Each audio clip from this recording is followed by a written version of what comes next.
आईने हिंदी के एक नए एपिसोड में आपका स्वागत है और इस वीडियो में हम बात करने वाले हैं कि क्या अब भारत के लिए SU-57 की डील अनअवॉइडेबल हो गई है।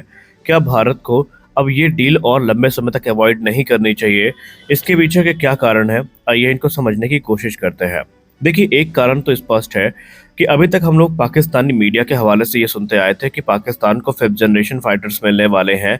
लेकिन अब पाकिस्तानी गवर्नमेंट ने पब्लिकली एक्नॉलेज कर लिया है कि चाइना ने उन्हें तकरीबन 40 J-35 फाइटर एयरक्राफ्ट आधे से कम दाम में ऑफर किए हैं। जी हाँ, और यहाँ पर कुछ सैट इमेजेस सामने आई हैं जहाँ पर चाइना के तरफ से उनके जो फ्रंट एयर बेसेस हैं उनमें J-35 को डिप्लॉय किए जाने का दावा भी सामने आ रहा है। जिसका मतलब ये है कि शायद अब ये एयरक्राफ्ट प्रोडक्शन में उतर भी चुके हैं और चाइना इनका प्रोडक्शन कर भी रहा है।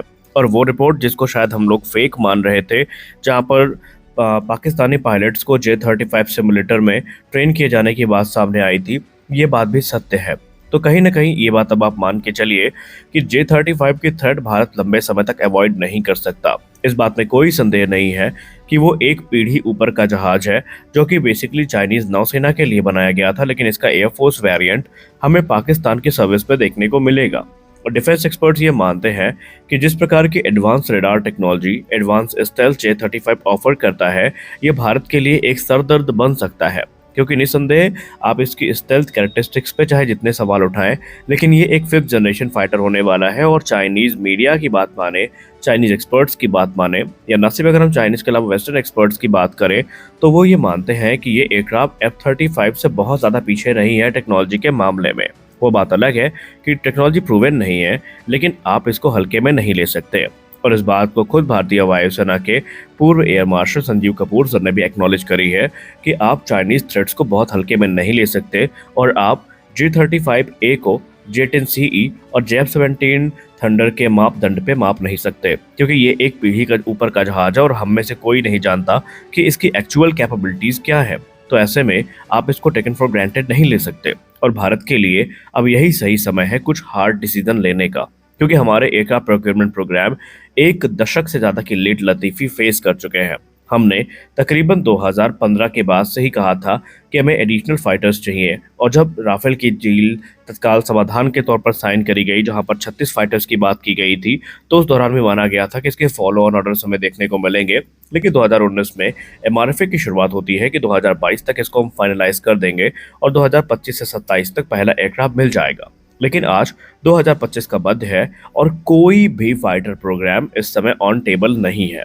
एडिशनल 97 तेजस मार्क 1 की बात छोड़ दें तो कोई भी ऐसा प्रोग्राम नहीं है जो अप्रूवल को प्राप्त करता नजर आ रहा हो। और इसी में भारतीय वायुसेना के पूर्व अधिकारियों ने चिंता व्यक्त करी है। उन्होंने कहा कि अब आपके पास सिचुएशन ऐसी है कि अगर आप एमका को मिशन मोड में भी आगे बढ़ाते हैं, तब भी ये एयरक्राफ्ट 2035 के पहले भारतीय वायुसेना को ज्वाइन नहीं करने वाला। और रिपोर्ट्स दावा करती हैं कि चाइना 2025 के अंत तक या 2026 के मध्य तक एयरक्राफ्ट जो 5th जनरेशन फाइटर्स हैं, ये पाकिस्तान को डिलीवर करना शुरू कर देगा। तो अब भारत के सामने क्या ऑप्शन बचते हैं? क्या हमें एडिशनल राफेल की तरफ जाना चाहिए या SU-57?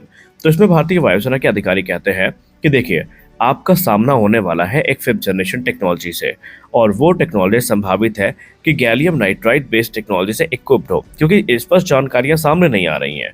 अब यहाँ पर अगर गैलियम नाइट्राइड से टेक्नोलॉजी से इक्विप्ड जो कोई रडार सिस्टम है वो पाकिस्तान के हाथ लग जाता है, तो ये भारत के ऊपर एक क्लियर एज बना सकता है, क्योंकि अभी इस पूरे इलाके में कोई भी ऐसा एयरक्राफ्ट नहीं है जो कि गैलियम नाइट्राइड बेस्ड टेक्नोलॉजी से आता हो। क्योंकि राफेल के अगर RB-2 एसर रडार की बात करें तो वो भी गैलियम आर्सेनाइड टेक्नोलॉजी पर बेस्ड है। इसके अलावा उत्तम एसर रडार अभी अंडर डेवलपमेंट है, और वो विरूपाक्ष रडार की जहां तक बात रही तो 2028-29 से पहले ये सुखोई 30 MKI में ऑपरेशनल नहीं होने वाले हैं। तो ऐसे में भारत को अब ऐसे सिस्टम की तरफ देखना चाहिए जो कि हमें टेक्नोलॉजिकल एडवांसमेंट प्रदान करे। यहाँ पर अब पूरा समर्थन दिया जा रहा है 5th जनरेशन फाइटर्स को। अब इसमें भी दो टिप्पणियां हैं, क्या F-35 की तरफ जाना चाहिए या SU-57 की तरफ जाना चाहिए। देखिए, F-35 का आधिकारिक प्रस्ताव अभी आया नहीं है, लेकिन संभावित है कि लिमिटेड नंबर्स में F-35I वेरिएंट भारत को ऑफर किए जा सकते हैं, जो कि कुछ भारत को स्वतंत्रता प्रदान करेंगे कि भारत मॉडिफिकेशन कर पाए। लेकिन उसमें भी भारत बहुत ज़्यादा मॉडिफिकेशन नहीं कर पाएगा।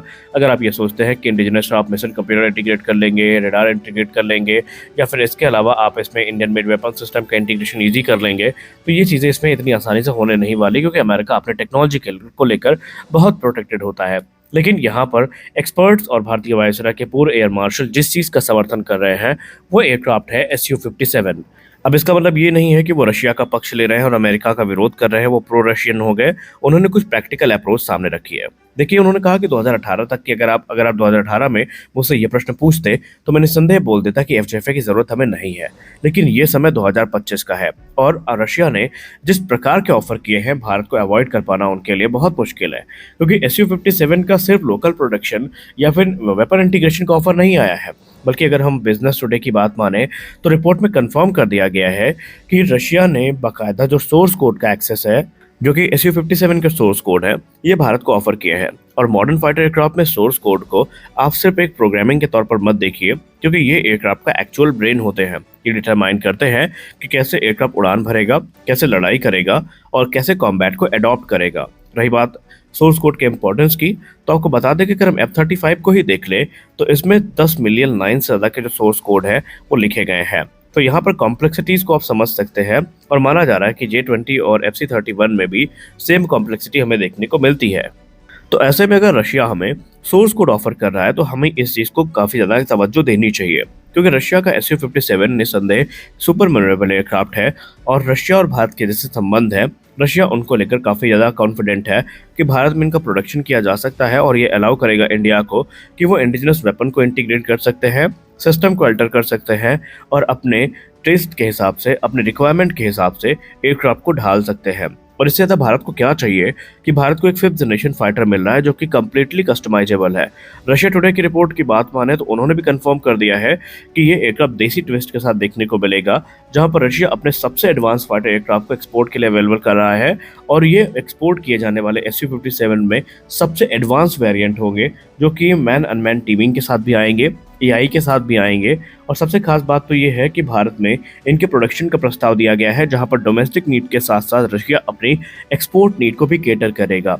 तो यहाँ पर प्रैक्टिकल जब ऑप्शंस की बात होती है तो SU-57 हमारे पास अभी भी है।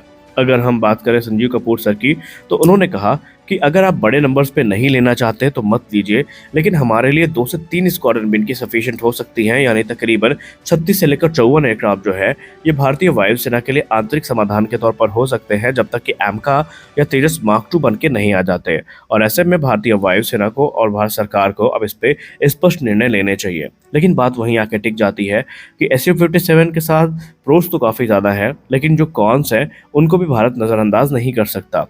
पहला कौन होगा, वेस्टर्न सैंक्शन की तलवार जो भारत पर लटक सकती है रशियन प्लेटफॉर्म्स को खरीदने पर, क्योंकि आप सबको पता है कि रशियन प्लेटफॉर्म का प्रोक्योरमेंट इतना आसान भारत के लिए नहीं होने वाला है।